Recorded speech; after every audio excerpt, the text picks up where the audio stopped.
అందరికీ నమస్కారం. Welcome to రాశి చందు అఫీషియల్. నేను మీ రాశి. ఫ్రెండ్స్, ఈరోజు వ్లాగ్ నా హ్యాపీ బర్త్‌డేదండి. ఎడిట్ చేసి ఈరోజు పెడుతున్నాను. మార్నింగ్ నాకు హెల్త్ బాలేదండి. చెప్పాను కదా 2, 3 డేస్ నుంచి హెల్త్ కొంచెం బాలేదు అని చెప్పి. ఇక బర్త్‌డే రోజు కూడా బాగా ఇదిగా ఉన్నాను. యాక్చువల్లీ మా హస్బెండ్ మార్నింగ్ టెంపుల్‌కి తీసుకెళ్దాం అనుకున్నారండి. కానీ కొంచెం హెల్త్ సహకరించలేదండి. ఇక ఇంట్లోనే ఉన్నాను. కొంచెం రెస్ట్ తీసుకున్నాననమాట ఆఫ్టర్‌నూన్ వరకి. లేదు లేచి మనం ఏదో ఒకటి చేయాలని చెప్పి ఇక ఈవినింగ్ టైం 2కి అలా లేచి కొంచెం అమ్మ హెయిర్ ప్యాక్ పెట్టిందండి. హెయిర్ ప్యాక్ పెట్టాక స్నానం చేసేసి కొంచెం 4 దాటిన తర్వాత ఇక పూజ చేసుకుంటున్నాననమాట. మమ్మీ ఏమో వంట చేస్తుంది. ఈవినింగ్ ఫ్రెండ్స్‌ని పిలిచాను. అప్పుడే అనుకోకుండా ఇక అందరిని పిలవాల్సొచ్చింది. ఇక కొంచెం ఓపికొచ్చిన తర్వాత ఇక ఫ్రెండ్స్ అందరికి కాల్ చేసి రమ్మన్నానండి. ఇంకా అప్పుడప్పుడు అనేసరికి కొంతమందొచ్చారు. కొంతమందికి కుదరలేదనమాట. కొంచెం ఇంట్లో సిట్యుయేషన్స్‌ని బట్టి కదా! ఇక నైట్ టైమ్ అయ్యేసరికి కొంతమందికి కుదరలేదు. కొంతమందయితే వచ్చారండి. ఈ వ్లాగ్ మొత్తం చూడండి ఫ్రెండ్స్. ప్రతి బర్త్‌డేకి మా హస్బెండ్ మాతోనే ఉంటారండి. కానీ ఆఫీస్‌లో ఆడిట్ ఉందంట. సో, వెళ్ళాలి తప్పదు అని చెప్పి వెళ్లారు. ఈవినింగ్ పెందలాడొచ్చేస్తామన్నారు. కానీ ఆ రోజు ఈవినింగ్ పెందలాడ రావడానికి కూడా కుదరలేదండి. ఇక అలానే సరిపోయిందనమాట తనకి. ఇక కరెక్ట్‌గా బర్త్‌డే పార్టీ టైంకి వచ్చేసారనమాట అన్నీ తీసుకొని. ఆఫ్టర్‌నూన్ కూడా ఇంటికొచ్చి ఏమేం కావాలో అన్నీ ఇచ్చేసి ఎళ్లారండి. ఇక పిల్లలనైతే స్కూల్‌కి పంపియలేదు. ఇక నా బర్త్‌డే కదా! ఇంట్లోనే ఉన్నారండి.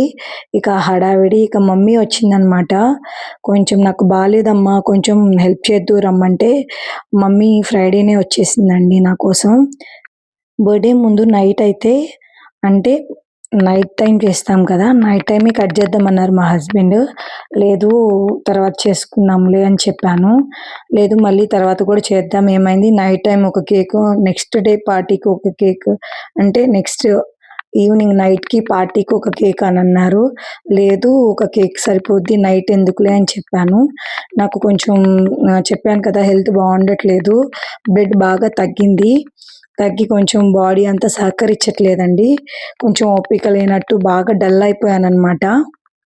ఇక బర్త్‌డే రోజైతే మార్నింగే 6:30, 7కి అలా లేచానండి. లేచి మా హస్బెండ్ 9కి అలా ఎళ్లారు ఆఫీస్‌కి. ఇక వెళ్తూ కొంచెం "పడుకో బాలేదంటున్నావు కదా! ఫేస్ అంతా ఇదిగా ఉంది. పడుకో డల్‌గా ఉన్నావు" అంటే ఇక మమ్మీ ఉంది కదా! ఇంట్లో పిల్లల్ని చూసుకుంటుంది. ఇక బ్రష్ కూడా చేయలేదండి. ఇక వెళ్ళి అలానే పడుకున్నాననమాట. అస్సలు బాలేదు. ఇక మమ్మీ లేపిందనమాట 11కి అలా అమ్మ లేపింది. "అమ్మ లేచి ఏదన్నా తినమ్మా లే" అని. ఇక లేచి 11కి ఇక బ్రష్ చేసి అప్పుడు మమ్మీ పెడితే ఇక తిన్నానండి. అమ్మొస్తే మాత్రం అస్సలు నాకు అంటే ఎవరికైనా అంతే కదా! ఏ ఆడపిల్లకైనా తల్లొస్తే ఏ పని చేయనీదండి. మనం పుట్టింటికెళ్ళినా అంతే, మన ఇంటికొచ్చిన అమ్మ అంతే. అసలు నన్ను ఏ పని చేయనీదండి. అసలు అన్నీ చేసిద్ది. నేనే అమ్మకి చేసి పెట్టాలి ఈ వయసులో అయితే. కానీ అమ్మ మాత్రం నన్నే చూసుకుంటదండి. అసలు చేయనీదు. ఇంటికెళ్తే కనీసం చీపురు పట్టుకున్నా కూడా అమ్మ ఆడపిల్లలు చీపిరి పట్టుకోకూడదు అని చెప్పి అస్సలు చేయనీదండి. బిఫోర్ మ్యారేజ్ అయితే అస్సలు కాలేజ్‌కి వెళ్ళేదాన్నండి, వచ్చేదాన్ని. ఇక అమ్మ పెట్టింది తినేదాన్ని, టీవీ చూసేదాన్ని, కొద్దిసేపు చదువుకునేదాన్ని, ఇక పడుకునేదాన్ని. మార్నింగ్ అయితే 8కి లేచేదాన్ని, 10కి కాలేజ్ అయితే 8కి లేచి ఇక నా పని నేను జేసుకొని, ఇక ఫ్రెష్ అయిపోయి వెళ్ళిపోయేదాన్ని. అసలు మమ్మీ అయితే అసలు పెళ్లి గాకముందైనా అస్సలు పని చేపిచ్చేది కాదు. ఇద్దరు అన్నయ్యల తర్వాత నేను పుట్టాననమాట.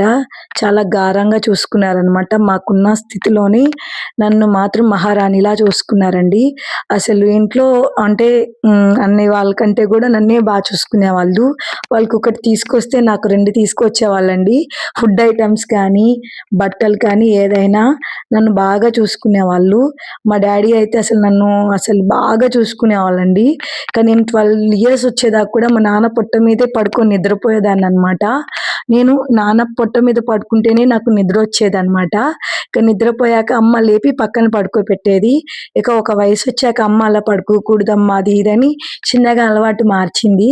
కానీ నేను ప్రెగ్నెంట్ లేడీ అప్పుడు గూడా నా కడుపులో మా పాప ఉన్నప్పుడు గూడా నాకు నిద్ర పట్టకపోతే ఎళ్లి మా నాన్న పక్కలో పడుకునేదాన్ని. నాన్న భుజం మీద పడుకుంటే నాకు బాగా నిద్ర పట్టేదనమాట. ఇంట్లో నన్ను ఇప్పటికి గూడా ఇద్దరు అన్నయ్యలకి పెళ్లి కాలేదండి.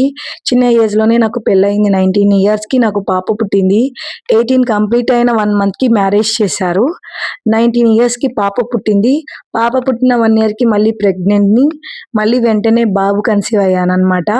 ఇక ఇంట్లో ఇప్పటికైనా నాకేం తెలీదన్నట్లు బాగా చూసుకుంటారండి మా అమ్మ వాళ్ళు. మా పాపకి బాలేదు, బాబుకి బాలేదు, నేను చూసుకోలేకపోతున్నాను అంటే ఇక మా డ్యాడీ పంపించేస్తారండి అమ్మని.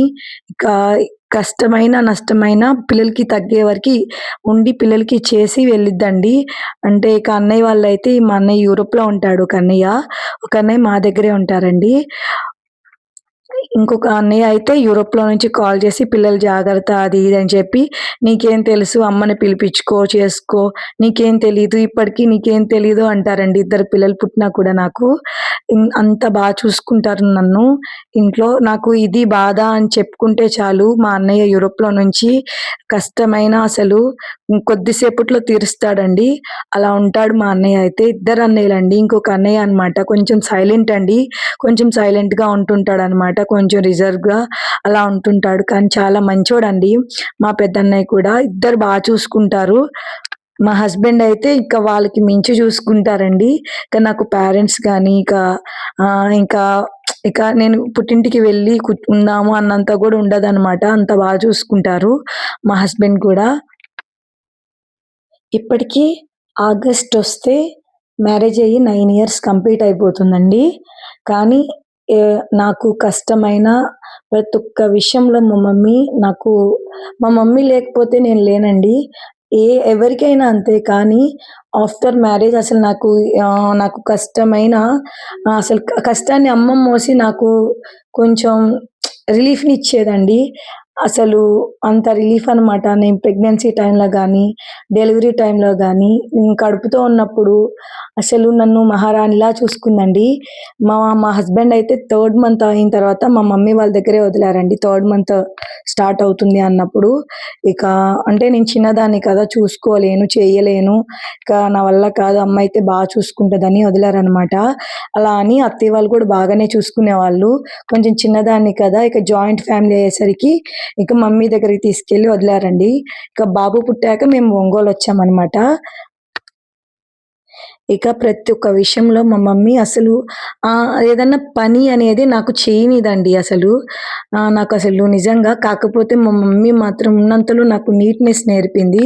క్లీన్‌గా ఉండాలి అని నేర్పింది. ఆస్తులుండడం గొప్ప కాదు కదా! మనం క్లీన్‌గా ఉండడమే మనకి మంచిది.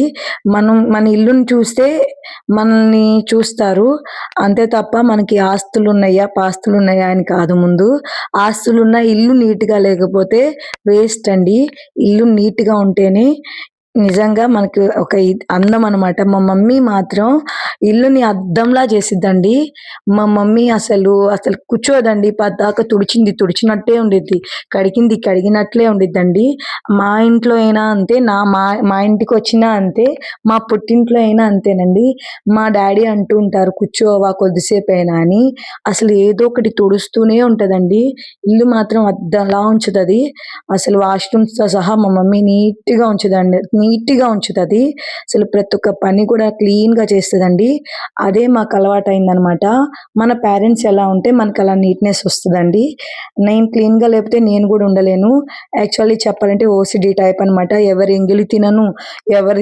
ఎవరియి పట్టుకున్నాయి గబాల్న అంటే నాకు చిన్నప్పటి నుంచి అలా అలవాటయిపోయిందండి. మా మమ్మీ నీట్‌నెస్ మీద మా మమ్మీ అయినా కొంచెమన్నా పరిస్థితిని బట్టి తగ్గుతది గానీ, నేనైతే అసలు ఇక ఓసీడీ టైప్‌కే వెళ్ళిపోయాననమాట ఆ నీట్‌నెస్ వల్ల.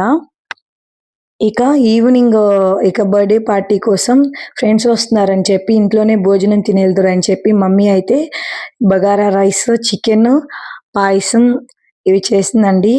ఇంట్లో మాకు గారెలు చేసింది అమ్మ. ఇంకా నా బర్త్‌డే అయిన తర్వాత నెక్స్ట్ డే వెళ్ళిపోతానందండి. నెక్స్ట్ డే ఇక వెళ్ళిపోయిందనమాట. ఉన్నన్ని 4 డేస్ మాత్రం నాకైతే అసలు చేతికి పని లేకుండా మా మమ్మీయే చూసుకొని నాకు రెస్ట్‌నిచ్చిందండి. అసలు మా మమ్మీ నిజంగా చాలా అంటే చాలా మంచిదండి. ఏ ఆడపిల్లకైనా అమ్మ అంటే చాలా ఇష్టం కదా! ఏ ఆడపిల్లకైనా అమ్మ చాలా మంచిది, చాలా గొప్పది. ఇక అమ్మ తల ఆరబెట్టుకొని రెడీ అవ్వమ్మా అని అంటుంది. ఇక ఆరబెట్టుకొని కొంచెం సేపు చక్కగా కొన్ని రీల్స్ చేశానండి. కొంచెం ఓపిక తెచ్చుకొని గుర్తుగా ఉంటాయి బర్త్‌డే రోజు అని చెప్పి. ఈ వ్లాగ్ మీకు నచ్చినట్లయితే లైక్ చేసి సబ్స్క్రైబ్ చేసుకోండి ఫ్రెండ్స్. ఇక నెక్స్ట్ వ్లాగ్‌లో బర్త్‌డే పార్టీ కంటిన్యూ చేస్తూ ఉంటానండి. Bye friends.